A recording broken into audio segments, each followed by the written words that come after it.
순수하다는 것, 순수한 사람들을 바라보면 흐림이었던 내 마음이 맑음으로 변하게 되는 것 같아요. 그래서 순수는 맑게 하는 힘이 있다. 그런데 그 순수함은 그 자체로 눈부실 뿐만이 아니라 아주 고귀한 성품이지만 지금 이 대지를 대지의 강자로 군림하는 간교, 완악, 음흉함과 정면으로 다투기에는 순수함은 힘이 좀 약한 것 같아요. 세상의 악은 이런 순수함을 비웃으면서 속삭이죠. 어떤 목적을 이루기 위해서 당신은 당신의 손을 더럽힐 준비가 되어 있어야 합니다. 그럼에도 어떤 자리에서든 어떤 사람을 만나든 삶의 순간순간에 자신의 유익만을 구하는 간교함을 우리가 삭제할 수 있다면 하나님의 은혜를 통해서 세상은 맑게 빚어갈 수 있을 거라고 생각을 합니다.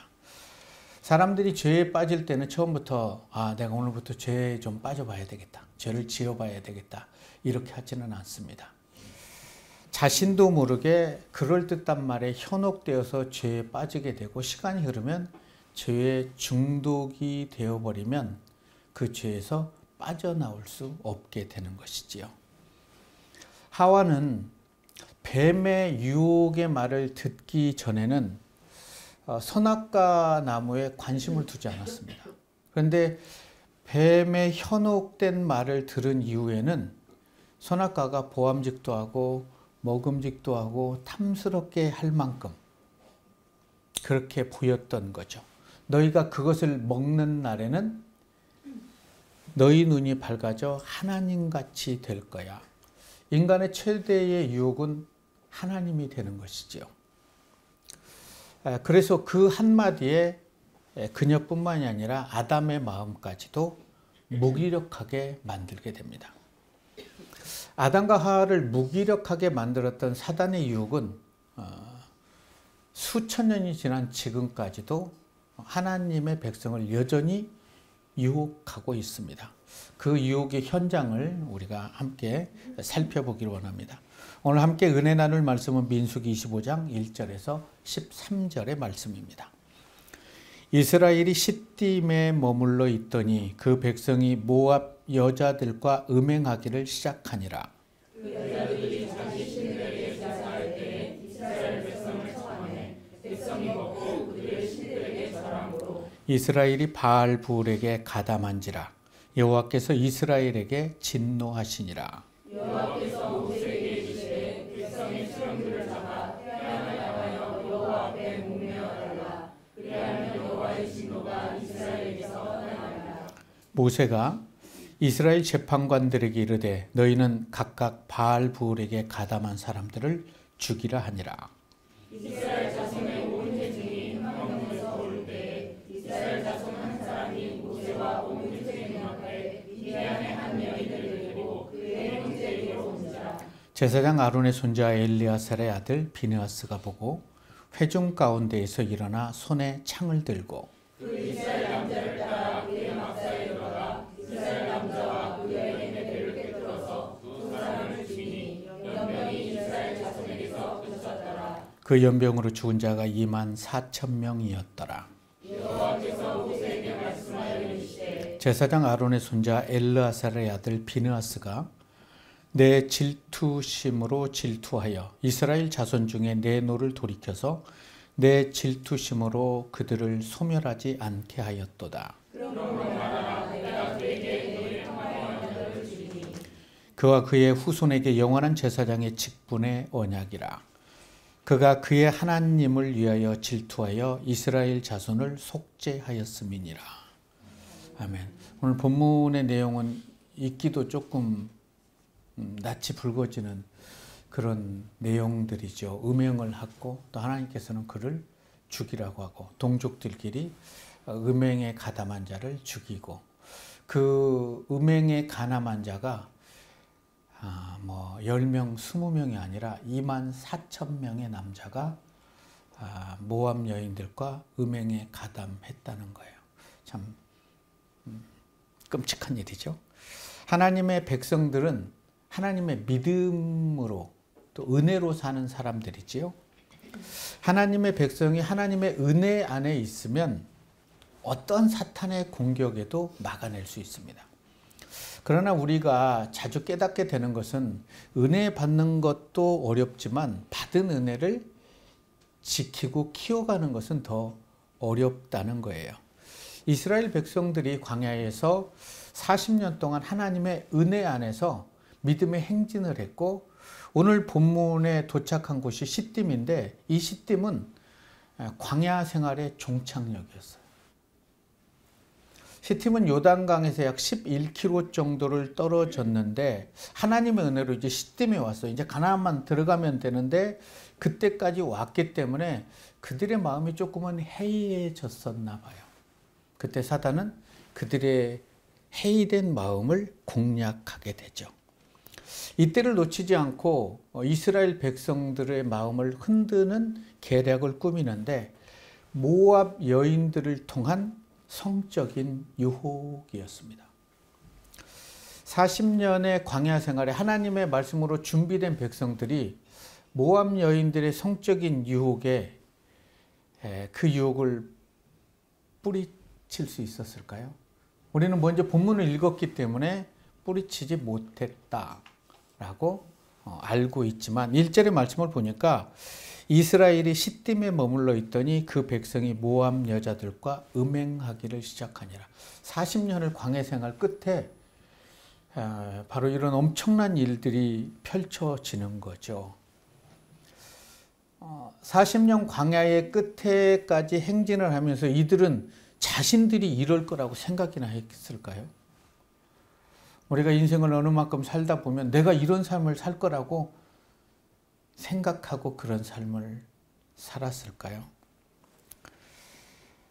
처음에 모압의 남자들이 와서 그들을 맞이했을 거예요. 우리도 하나님께 예배를 드린다.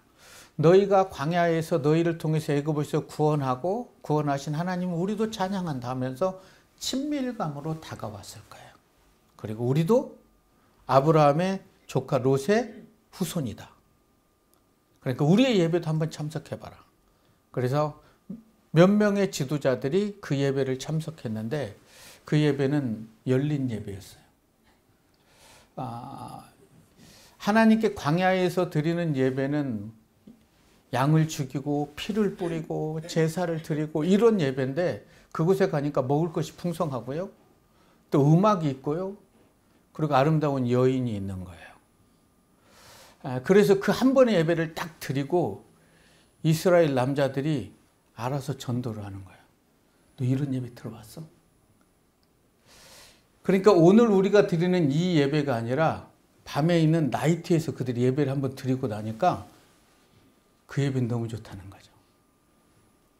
그래서 24,000명이 그 예배에 참석을 하게 되는 거예요. 이들을 음란에 빠뜨리는 그 속에는 발람의 술수가 있었던 거예요. 모압 왕 발락이 발람에게 얘기합니다. 이스라엘 좀 저주해줘라. 안 된다. 그들은 어떤 술수로도 저주가 되지 않는다.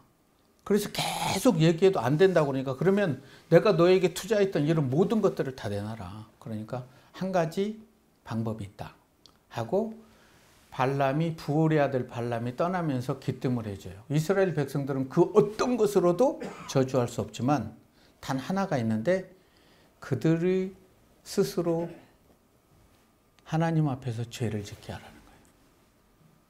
그들이 스스로 하나님 앞에 죄를 짓게 하라.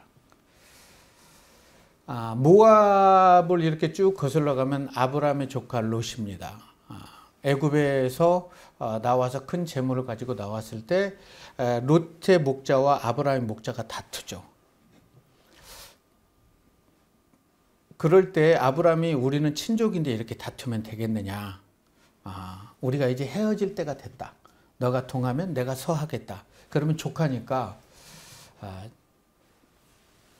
작은아버지께서 먼저 선택을 하십시오. 이렇게 하지 않고 소알 땅을 보니까 소돔 땅을 보니까 여호와의 동산 같다고 그쪽을 택했어요.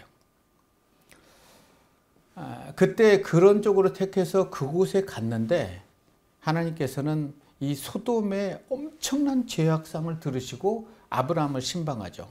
내가 소돔을 심판하러 가야 되겠다. 그때 아브라함은 하나님의 옷자락을 붙잡고 의인이 있으면 어떡할 겁니까? 그래서 45명부터 10명까지를 이렇게 하나님께 계속 간구를 합니다. 왜 10명까지냐면 유대인들은 10명이 있으면 하나님께 예배를 드렸다고 그래요. 그래서 그 안에 예배를 드린 자가 있으면 어떨까? 그것까지도 내가 허락하겠다. 그러나 그곳에서는 하나님을 경험한 자가 없게 되죠. 천사가 신방을 갑니다. 그런데 롯은 그들을 그렇게 기쁘게 맞이하지는 않았던 것 같아요. 그리고 그 소돔 사람들이 그 천사가 정말 아름다운 멋진 남자로 그렇게 등장을 했었나 보죠. 그 남자와 내가 남색을 하겠다. 이런 짓을 하지 마라. 내 딸을 내어놓겠다. 그 딸을 마음대로 해라. 그러니까 그 시대의 소돔에서는 아무 여인들과의 음란이 죄로 여기지 않는 그런 문화가 되어버렸던 거죠. 그런 엄청난 일이 있을 때 천사가 그들을 잡아서 밖으로 끌어내고 도망가라고 했을 때 결혼한 아들들과 또 사이들은 농담으로 여기게 됩니다. 그래서 롯과 두 딸과 아내는 이제 소돔에서 빠져나오게 될 때 하나님께서 하늘에서 유황불로 그들을 멸망을 다 시켜버리게 됐죠. 그때 하나님께서는 룻에게 산으로 도망가라. 그런데 산까지 못 가겠습니다. 그리고 굴로 숨게 되지요. 뒤를 돌아보거나 돌아보지 말라고 그랬죠. 생명을 위해서. 그러나 그 아내는 뒤를 돌아봐서 소금 기둥이 되어버렸어요. 굴에 들어간 이후에 두 딸이 한 일은 술을 빚은 것 같아요. 도망 나올 때 술을 가지고 나온 건 아니니까. 술이 다 익어갈 때 큰딸이 이렇게 제안을 합니다. 아버지를 술 취하게 해서 내가 오늘 아버지와 동침을 하겠다. 내일은 너가 하자. 그래서 낳은 아들이 모압입니다. 둘째 딸이 낳은 아들이 암몬이지요. 그런 그림을 그려보면 그들은 어떻게 아버지를 이렇게 할 수 있어요? 소돔에서는 그게 만연했었던 것 같아요. 그래서 소돔이 이렇게 엄청난 죄악의 온상지. 그게 모압 족속이죠. 음행으로 시작된 모압의 후손들은 수백 년이 흐른 오늘날에도 그 음란을 멈추지 않고 그들의 삶 속에 흐르고 지금 민수기 마지막에 왔을 때 2절에 보니까 그 여자들이 자기 신에게 제사할 때 이스라엘 백성을 청하며 백성이 먹고 그들의 신에게 절하고 이스라엘이 바알부올에게 가담했다라고 성경은 기록합니다. 축제를 벌이죠. 그리고 양을 잡고요. 인신제사까지도 드리게 됩니다. 그런 다음에 축제에 참석한 사람은 다 남자도요. 그리고 그 앞에 있는 여인들은 신녀라고 그러죠. 그래서 그 여인 신녀와 이 예배를 드리는 남자가 성적 행위를 한 것을 그들은 신인합일 사상이라고 합니다. 바알이 우리의 예배를 받아주었다. 근데 그 신전의 매춘에 참석한 자가 24,000명이라는 게 참 놀랍죠. 신전에 참석함으로 인해서 그들은 10계명의 2계명, 나 외에 다른 신을 섬기지 말라, 우상하게 절하지 말라, 또 간음하지 말라, 이런 많은 계명들을 어기게 된 거죠. 이스라엘이 바알부올에게 가담했다는 것은 완전히 꼼짝 못하고 시키는 대로 하게 되었다는 거예요. 이제 하나님을 버려버리고 바알신을 섬겼다는 거죠. 바알 신전의 여인들과 예배에 참석한 남자들이 행음을 할 때, 신인 합의를 할 때가 그때가 그들의 예배의 절정이었죠. 이들은 주도 면밀하게 이스라엘 지도자급을 초청을 해가지고 신전의 여인들로 하여금 그 남자들을 유혹하게 만들게 됩니다. 그래서 많은 물질을 얻어내기도 하지요. 사단의 유혹에 빠져버린 이스라엘 백성들은 모압 여인들이 믿었던 신들에게 절했을 뿐만이 아니라 마음까지도 내어놓았던 거죠. 40년을 하나님은 말씀으로 그렇게 준비시키고 그의 출애굽 1세다들이 하나님의 말씀에 원망하고 불평함으로 광야에서 죽어간 것을 목격했던 출애굽 2세대들. 그런 그가 가나안을 앞두고 시딤에서 이런 엄청난 일들이 펼쳐지게 된 거죠.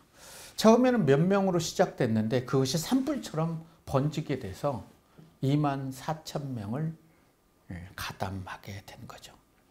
여기서 우리가 생각해야 될 게 있다면 어떻게 40년을 광야에서 말씀으로 준비된 이스라엘 백성들이 이렇게 타락할 수가 있는가? 우리가 많은 시간을 하나님께 예배를 드리고 믿음에 성장했다 하더라도 타락하는 것은 한순간이라는 거예요. 딱 한순간 생각하기 나름이에요.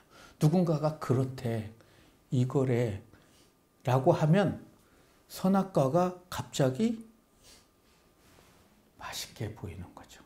자다가도 선악과가 떠오르게 되는 거죠. 사람이 가난하고 낮은 위치에 있을 때는 죄를 지을 시간도 없습니다. 왜냐하면 하나님의 도우심이 아니면 하루하루를 살아갈 수 없기 때문에 하나님의 은혜를 간구하게 되거든요. 그런데 어느 정도 위치가 있고 살만하고 뭐가 되면 그때부터는 다른 것들이 내 시야에 막 들어오게 되는 거죠. 유혹이 그런 거죠. 어떤 여인이 남편이 300만 원을 벌어줘요. 그것에 너무 감사하며 살았어. 그게 정말 내 남편이 최고라고 했는데 여인의 모임이 갔는데 너네 남편 월급 얼마 받아? 300만 원이나 받아. 난 너무 감사해. 300만 원? 우리 남편은 1000만 원 받아. 그날부터 이 여인은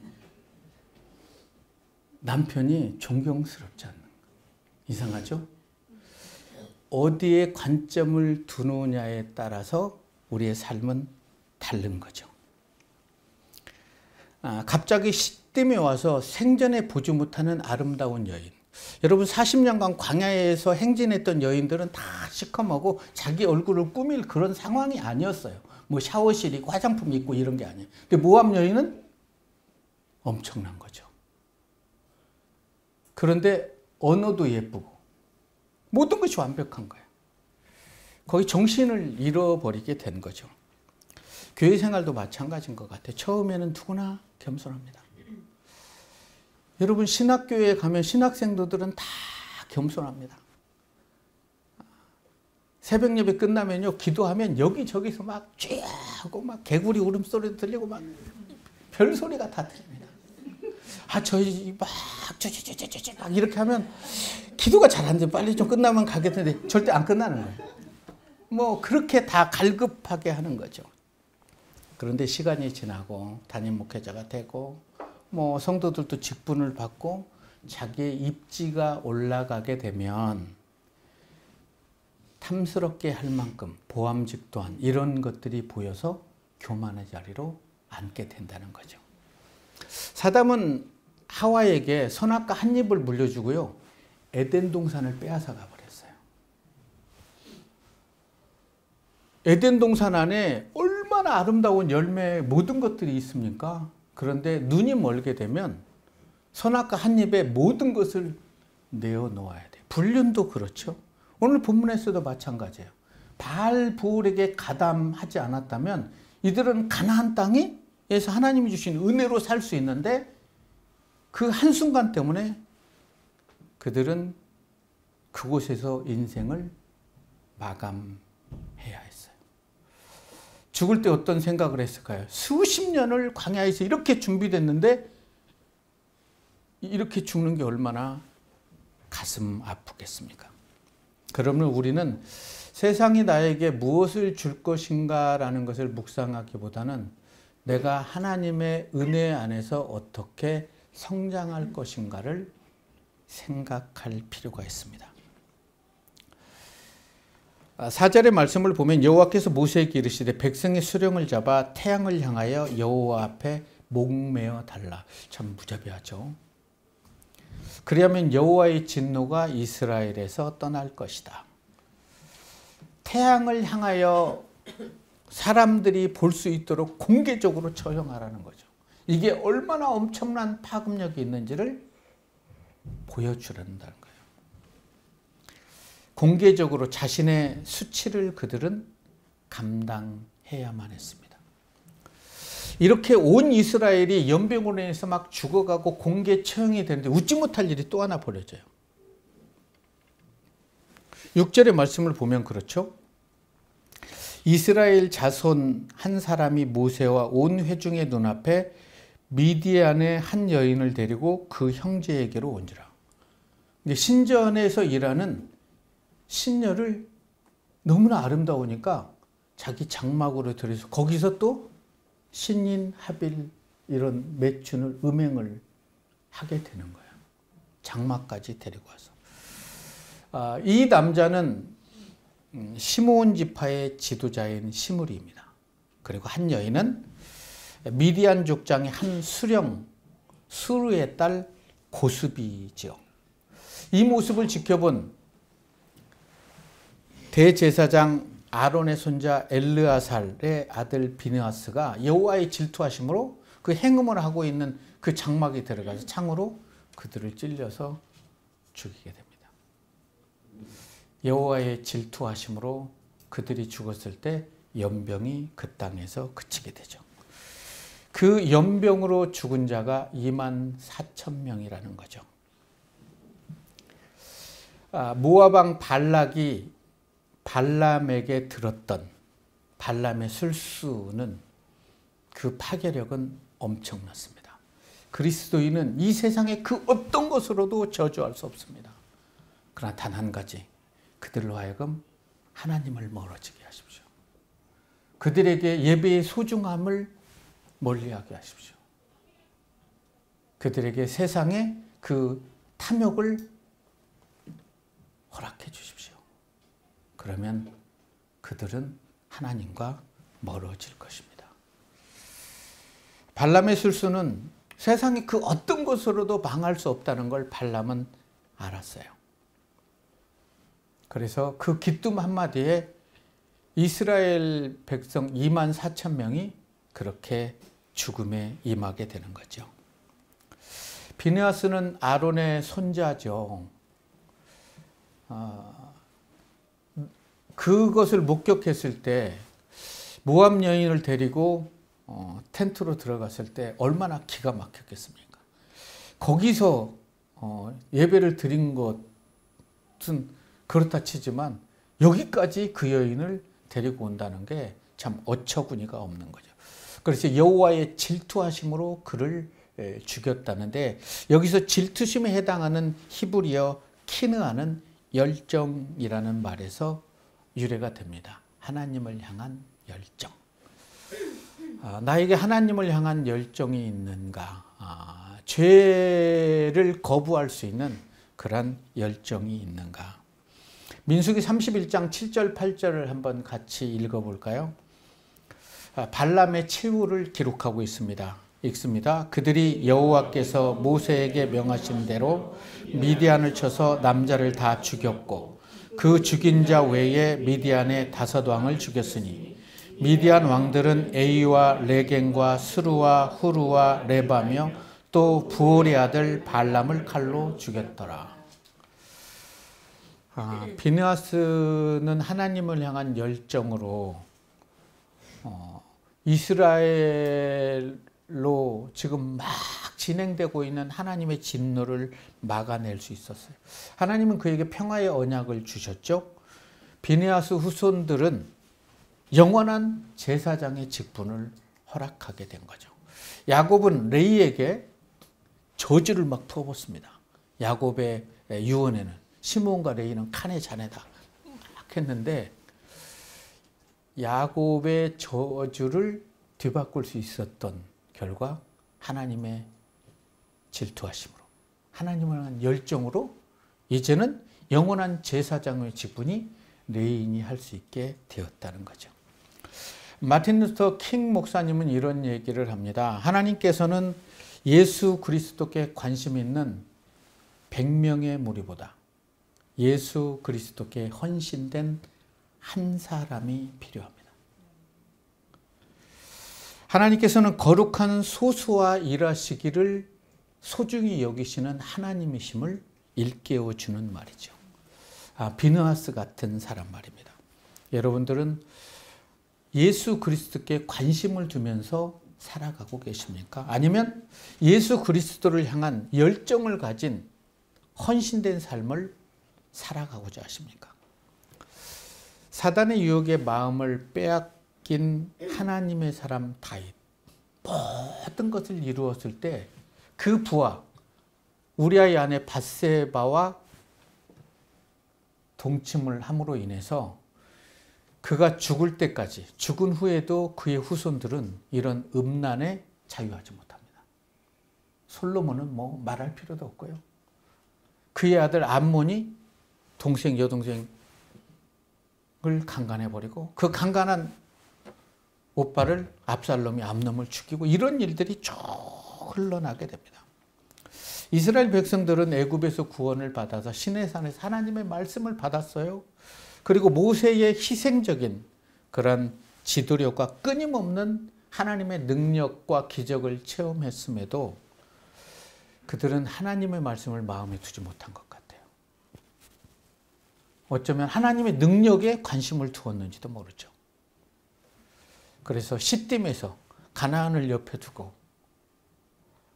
10km면 여기서 하기까지 거리나 되나요? 그걸 놔두고요. 그렇게 24,000명이 죽어갔어요. 그 남편들을 떠나보낸 그의 가족들, 그의 자녀들은 어떤 마음이었을까요? 나 하나가 믿음을 제대로 지키지 못하면 참 많이 아프게 되죠. 어쩌면 오늘을 살아가고 있는 이 시대의 모든 교회가 사단의 심리전에 희생양은 되어가고 있지는 않는지, 그래서 너무나 무기력한 교회, 무기력한 성도, 그래서 사단은 이 시대에 아무런 노력을 할 필요가 없다고 그래요. 스스로 알아서 무기력한 삶을 살아내고 있기 때문에. 그런 사람이 나는 아닌가, 오늘 본문을 통해서 한번 우리는 생각해 봤으면 좋겠어요. 25,000명 중에 그 속에 내가 포함되었다면 나는 어떻게 해야 될 것인가? 아무리 하나님의 말씀에 준비된 사람이라 할지라도 사단의 유혹에 쉽게 넘어갈 수밖에 없는 존재임을 늘 자각하며 살지 않으면 우리는 믿음을 지킬 수 없습니다. 여러분, 40년간 믿음으로 훈련되었지만 그들의 삶은 아픔이었어요. 신앙은 훈련으로만은 되지 않음을 우리에게 보여주고 있는 거예요. 하나님의 백성을 변화시킬 수 있는 힘은 내 의지력이 아닌 오직 나를 이끌어 주신 하나님의 은혜가 내 삶에 부어질 때만 가능합니다. 그래서 하나님, 저에게 은혜를 거둬가지 마십시오. 다윗이 죄를 짓고 그러죠. 정직한 영을 제게 허락해 달라고 기도해요. 모세를 부르신 하나님께서는 40년 동안 모세에게 하나님의 은혜를 부어주셨기 때문에 그는 하나님 품에 안길 때까지 겸손한 그런 삶을 살아갈 수 있었습니다. 비느하스도 마찬가지고요. 나의 노력으로, 신앙의 훈련으로 죄를 이길 수 없습니다. 죄를 이길 수 있는 힘은 오직 하나님의 은혜임을 아는 자만이 날마다 하나님의 은혜를 건져 올리려고 몸부림을 치는 거예요. 하나님 저를 긍휼히 여겨 주십시오. 하나님 저를 불쌍히 여겨 주십시오. 하나님의 은혜가 내 삶에 떠나지 않게 해 주십시오.